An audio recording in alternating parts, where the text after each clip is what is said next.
ಹೊಯ್ಸಳರ ರಾಜಧಾನಿಯಾಗಿದ್ದಂತಹ ಹಳೇಬೀಡು ಬಗ್ಗೆ ಈ ಒಂದು ವಿಡಿಯೋದಲ್ಲಿ ನೋಡೋಣ. ಅದಕ್ಕಿಂತ ಮುಂಚೆ ನೂತನ ಸ್ಟೋರೀಸ್ ಯೂಟ್ಯೂಬ್ ಚಾನೆಲ್ನ ಸಬ್ಸ್ಕ್ರೈಬ್ ಮಾಡ್ಕೊಳ್ಳಿ. ಕರ್ನಾಟಕದಲ್ಲಿ ಶಿಲ್ಪಕಲೆಗೆ ಹೆಸರಾದ ಐತಿಹಾಸಿಕ ಸ್ಥಳ ಹಳೇಬೀಡು. ಇದು ಹಾಸನ ಜಿಲ್ಲೆಯಲ್ಲಿದೆ. ಹಳೇಬೀಡು 11ನೇ ಶತಮಾನದಲ್ಲಿ ಹೊಯ್ಸಳ ದೊರೆಗಳ ರಾಜಧಾನಿಯಾಗಿದ್ದು ದ್ವಾರ ಸಮುದ್ರ ಎಂಬ ಹೆಸರಿನಿಂದ ಕರೆಯಲ್ಪಟ್ಟಿತ್ತು. ಧನಧಾನ್ಯಗಳಿಂದ ತುಂಬಿ ಸಮೃದ್ಧವಾಗಿತ್ತು. ಇದು ಮತ್ತೆ ಮಹಮ್ಮದಿಯರ ದಾಳಿಗೆ ಬಲಿಯಾಗಿ ಹಳೇಬೀಡು ಎಂಬ ಹೆಸರಾಗುತ್ತೆ. 9ನೇ ಶತಮಾನದಲ್ಲಿ ರಾಷ್ಟ್ರಕೂಟರ ದೊರೆಯಾಗಿದ್ದ ಧ್ರುವ ನಿರುಪಮ ಎನ್ನುವವನು ದೊಡ್ಡ ಕೆರೆಯನ್ನ ನಿರ್ಮಿಸಿ ಅದಕ್ಕೆ ಧ್ರುವ ಸಮುದ್ರ ಎಂಬ ಹೆಸರನ್ನ ಇಡ್ತಾನೆ. ಅದೇ ಕ್ರಮೇಣ ದೊರ ಸಮುದ್ರ ಎಂದು ಕರೆಯಲ್ಪಡುತ್ತೆ. ಇಲ್ಲಿರುವ ಹೊಯ್ಸಳೇಶ್ವರ ಮತ್ತು ಶಾಂತಲೇಶ್ವರ ಎಂಬ ಜೋಡಿ ದೇವಾಲಯಗಳು 12ನೇ ಶತಮಾನದಲ್ಲಿ ವಿಷ್ಣುವರ್ಧನನ ದಂಡನಾಯಕನಾಗಿದ್ದ ಕೇತುಮಲ್ಲನು ಕಟ್ಟಿಸಿರ್ತಾನೆ. ಇಲ್ಲಿನ ಪ್ರತಿಯೊಂದು ಗರ್ಭಗುಡಿಯ ಮುಂಭಾಗದಲ್ಲಿಯೂ ನಂದಿಯ ಶಿಲಾ ವಿಗ್ರಹವಿರುವ ಮಂಟಪಗಳಿವೆ. ದೇವಸ್ಥಾನಗಳ ದ್ವಾರಗಳಲ್ಲಿ ದ್ವಾರಪಾಲಕರ ವಿಗ್ರಹಗಳಿವೆ.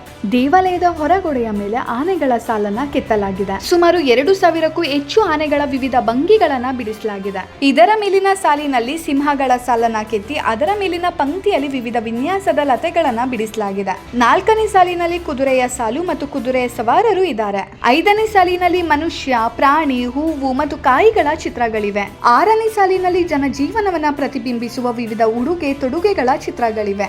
7ನೇ ಸಾಲಿನಲ್ಲಿ ಮೊಸಳೆಗಳನ್ನ ಬಿಡಿಸಲಾಗಿದೆ. 8ನೇ ಸಾಲಿನಲ್ಲಿ ರಾಮಾಯಣ, ಮಹಾಭಾರತ ಮತ್ತು ಇನ್ನಿತರ ಪುರಾಣ ಕಥೆಗಳನ್ನ ಹೇಳುವ ಚಿತ್ರಗಳಿವೆ. ಇನ್ನು 9ನೇ ಸಾಲಿನಲ್ಲಿ ವಿವಿಧ ಭಂಗಿಯ ಜನಜೀವನದ ದೃಶ್ಯಗಳಿವೆ. ಇಲ್ಲೇ ಪಕ್ಕದಲ್ಲಿರುವ ಬಸ್ತಿಹಳ್ಳಿಯಲ್ಲಿ ಪಾರ್ಶ್ವನಾಥ ಬಸ್ತಿ, ಆದಿನಾಥ ಬಸ್ತಿ ಮತ್ತು ಶಾಂತನಾಥ ಬಸ್ತಿ ಎಂಬ 3 ಜೈನ ದೇವಾಲಯಗಳಿವೆ. ಪಾರ್ಶ್ವನಾಥ ಬಸ್ತಿಯಲ್ಲಿ 12 ಕರಿಶಿಲೆಯ ಹೊಳಪಾದ ಕಂಬಗಳಿವೆ. ಇವು ಕನ್ನಡಿಯಂತೆ ಹೊಳಿತಿರುತ್ತೆ. ಇವುಗಳಲ್ಲಿ ನಮ್ಮ ಪ್ರತಿಬಿಂಬವನ್ನ ಸ್ಪಷ್ಟವಾಗಿ ನೋಡಬಹುದು. ಇದಿಷ್ಟು ನಮ್ಮ ಕರ್ನಾಟಕದ ಇತಿಹಾಸದಲ್ಲಿ ತುಂಬಾ ಇಂಪಾರ್ಟೆಂಟ್ ಆದ ಐತಿಹಾಸಿಕ ತಾಣವಾಗಿರುವಂತಹ ಹಳೇಬೀಡು ಬಗ್ಗೆ ಇನ್ಫಾರ್ಮೇಶನ್. ವಿಡಿಯೋ ಇಷ್ಟ ಆಗಿದ್ರೆ ಲೈಕ್, ಶೇರ್, ಕಮೆಂಟ್ ಮಾಡಿ ಹಾಗೂ ಸಬ್ಸ್ಕ್ರೈಬ್ ಮಾಡೋದನ್ನ ಮರಿಬೇಡಿ. ನೀವು ಒಂದು ಸಬ್ಸ್ಕ್ರೈಬ್ ಮಾಡೋದು ನನಗೆ ಹಲವಾರು ವಿಡಿಯೋಗಳನ್ನು ಮಾಡೋದಕ್ಕೆ ಇನ್ಸ್ಪೈರ್ ಮಾಡುತ್ತೆ. Thank you.